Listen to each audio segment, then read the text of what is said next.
नमस्कार, मैं हूं नवीन पाटीदार और आप देख रहे हैं वॉइस ऑफ एमपी। इस वक्त हमारे पास बड़ी खबर जो है नीमच से आ रही है, जहां पर बड़ी मात्रा में प्रशासन ने छापामार कार्रवाई करते हुए गरीबों का अनाज जब्त किया है। यह कार्रवाई 2 फर्मों में की गई है, जिसके बाद व्यापारी में हड़कंप मच चुका है। इस वक्त जो हमारे साथ मौजूद है वरिष्ठ पत्रकार, उनसे जानेंगे किस तरह की कार्रवाई जो है जिला प्रशासन ने की है। जी नवीन, आपने बिल्कुल ठीक कहा। एक बड़ा मामला है, ये हेरा फेरी का मामला है, गरीबों के राशन की हेरा फेरी का मामला है। और ये जो सीमांत ज़िला है, जो इंटर स्टेट बॉर्डर पे हम लोग बैठे हैं, यहाँ पे इस तरह के नेक्सस पैदा हो गए, इस तरह के रैकेटियर पैदा हो गए।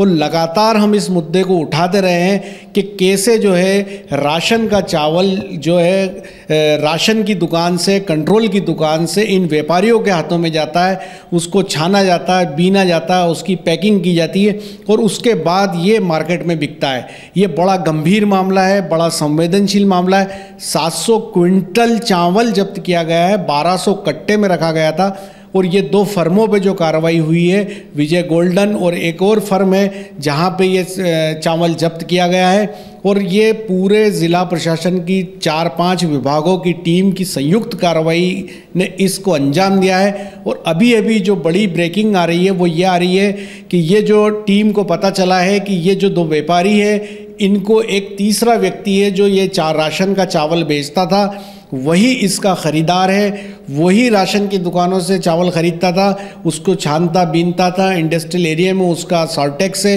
वहाँ पे भी प्रशासन की टीम मौके पे पहुँची है और वहाँ पे वो कार्रवाई कर रही है। वो ये चावल ख़रीद के पैकिंग करके उसके बाद इन व्यापारियों के माध्यम से बाज़ार में बेचता था।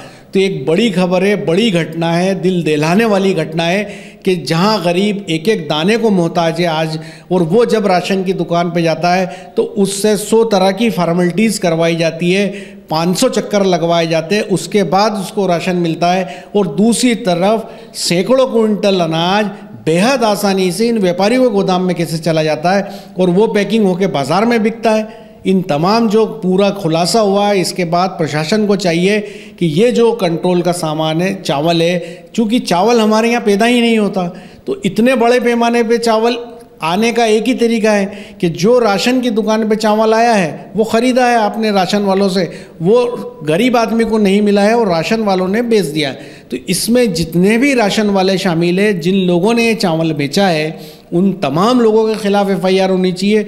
जिन्होंने राशन का चावल ख़रीदा है उनके ख़िलाफ़ FIR होनी चाहिए, कड़ी कार्रवाई उनके ख़िलाफ़ होनी चाहिए। मुस्तफा जी, जैसे कि आपने लॉकडाउन में भी जो है ये मुद्दा उठाया था और हमने कई बार जो है प्रशासन को और यहाँ के स्थानीय नेताओं को आपने बताया था कि बड़ी मात्रा में अनाज आया है लेकिन जो गरीबों तक नहीं पहुँचा है। तो क्या माना जाए, यानी कि ये कालाबाजारी जो लॉकडाउन के समय से चली आ रही थी? बिल्कुल सही कह रहे हैं आप। जो सबसे पहला मुद्दा हमने उठाया था वो था 1000 क्विंटल गेहूँ का। जब लॉकडाउन लगा और जब अनाज की कमी आई, उसके बाद शिवराज सरकार ने ज़िलों में अनाज भिजवाया। नीमच में 1000 क्विंटल गेहूं आया था। वो हमें अच्छे से याद है कि वो गेहूं बार बार वो गेहूं का मुद्दा उठाने के बावजूद 1 महीने तक वो गेहूं बटा नहीं। बाद में हमें ख़बरें ये भी मिली कि वो गेहूं चक्कियों पे पहुंच गया है, वहाँ उसका आटा बना के बेचा जा रहा है। इस मुद्दे को भी हमने उठाया, लेकिन अब तक उसमें कोई भी प्रभावी कार्रवाई नहीं हुई। ये एक बड़ा रैकेट है, इसमें खाद्य विभाग के जो अधिकारी है वो लगे हुए हैं, उनकी ही मध्यस्थता से सारे काम हो रहे हैं। और बड़े पैमाने पे राशनिंग का गेहूं, राशनिंग के चावल, इसकी ले बेची का काम होता है। ये सीधे सीधे वेयर हाउस से ही बिक जाया करता है, ऐसी भी जानकारियाँ है। यहाँ तक कि कंट्रोल की दुकान पे भी नहीं जाता है। तो ये बड़ा रैकेट है, काफ़ी साठगांठ है इसमें नीचे उतरना पड़ेगा, तब जाकर प्रशासन के हाथ कुछ लगेगा। जब तक इनके खिलाफ़ FIR नहीं होगी, इनके खिलाफ़ रासुका की कार्रवाई नहीं होगी, तब तक कुछ भी हाथ नहीं लगा, क्योंकि ये बेहद संवेदनशील और गंभीर मामला है। आज एक गरीब को 2 जून की रोटी नसीब नहीं है, एक मुट्ठी चावल नसीब नहीं है, और एक व्यापारी के गोदाम पे 700 क्विंटल राशन का चावल पड़ा होगा। तो ये बड़ा हीनियस ऑफेंस है। तत्काल FIR होनी चाहिए, पुलिस इन्वेस्टिगेशन होना चाहिए, गिरफ्तार कर लिए जाने चाहिए ये व्यापारी। जी नवीन।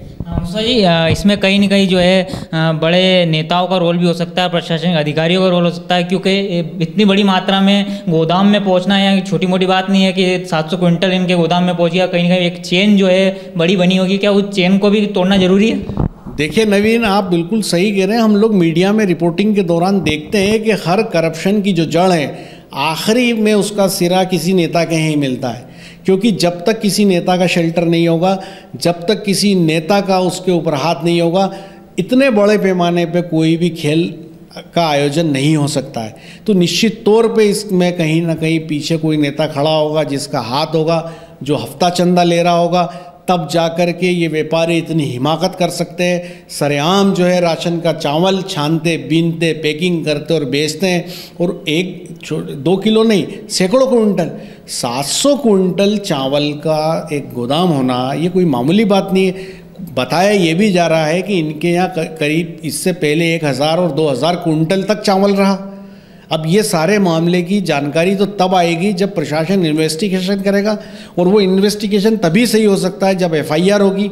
यदि पॉलिटिकल प्रेशर पड़ता है, यदि नेता सामने आता है, यदि प्रशासन को बैकफुट पे धकेलता है, तो निश्चित तौर पे लीपापोती हो जाएगी और फिर बात जो है ख़त्म हो जाएगी, मीडिया में खबर बनेगी और लोग भूल जाएंगे।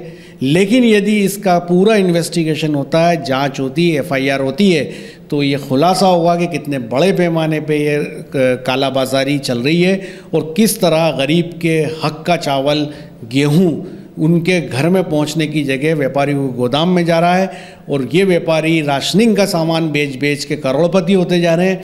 इनकी पूरी कार्रवाई होनी चाहिए, इनके खिलाफ रासुका में मुकदमा दर्ज होना चाहिए। जी नवीन सर, एक और मेरा सवाल आखिरी है कि राजस्थान बॉर्डर हमसे लगी हुई है और हम राजस्थान से बिल्कुल सटे हैं, तो ऐसे में जो है ये अनाज पैक कर करके या राजस्थान भी सप्लाई कर रहे होंगे, क्योंकि चांदी तो काट ही रहे होंगे, क्योंकि मध्य प्रदेश के साथ जो अन्य राज्य हमारा राजस्थान लगा वहाँ बेच रहे होंगे। देखिए नवीन, चांदी काट ही रहे हैं, सालों से काट रहे हैं। हम लगातार मुद्दा उठाते आ रहे हैं, चाहे राशन का चावल हो, चाहे किसान का गेहूँ हो। आप अभी देखिए लॉकडाउन में सौदा पत्रक पे किस तरह की लूट हुई। जो लहसुन 4200 रुपये कुंटल का भाव था, वो 2000 रुपये, 2500 रुपये कुंटल में ख़रीदी गई। जो गेहूं का बाज़ार के अंदर 1800 और 2000 रुपये भाव था, वो 1200 और 1300 रुपये में ख़रीदा गया। सौदा पत्रक की आड़ लेके व्यापारियों ने अपने दलाल गाँव में छोड़ दिए।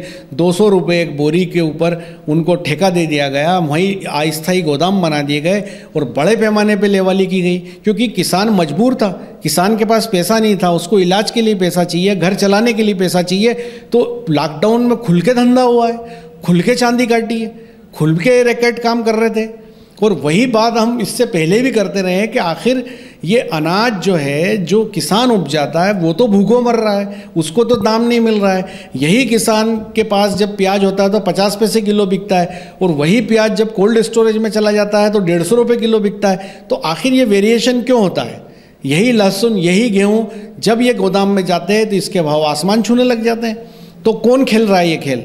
ये तमाम रैकेटियर है। और इसके पहले भी हमने जितनी भी चीज़ें देखी है, कितने बड़े पैमाने पे जो है कई मामले नीमच ज़िले में उजागर हो चुके हैं। इस तरह की जो मसाला पीसने के नाम पे आपने देखा होगा, जो छोटे छोटे बच्चे खाते हैं, चाहे दूध, जो सिंथेटिक दूध 10,000 लीटर पकड़ा गया। हल्दी मिर्ची के नाम पे किस तरह से कचरा और फंगस जो है वो पीसी जा रही थी, उसको रेड हैंडेड पकड़ा है। तो ये जो बॉर्डर का नीमच ज़िला है, यहाँ पे बड़े पैमाने की इस तरह की इकाइयाँ काम कर रही है, इस तरह के रैकेट काम कर रहे हैं, जो कंप्लीट इस ग्रेन्स के अंदर, फूड के अंदर ये लोग कालाबाजारी और बेईमानी का धंधा कर रहे हैं। और जब तक प्रशासन इस मामले में सख्त रवैया नहीं अपनाएगा, तब तक इनका भंडा नहीं फूटेगा। अब देखना ये कि इस पूरे मामले में जो 700 कुंटल चावल मिला है, इसमें प्रशासन की कार्रवाई कहाँ तक जा पाती है। तो ये थे वरिष्ठ पत्रकार मुस्तफा हुसैन जी, जिन्होंने बताया कि प्रशासन को तुरंत जो है जहां से आज छापामारी कार्रवाई में बड़ी मात्रा में जो है अनाज पकड़ा गया मिला है, उनके खिलाफ जो है तुरंत FIR दर्ज करनी चाहिए। साथ ही जो रैकेट चल रहा है, इस रैकेट का तभी खुलासा हो पाएगा जब इनके खिलाफ FIR की जाएगी। मेरे सहयोगी कासिम के साथ नवीन पाटीदार।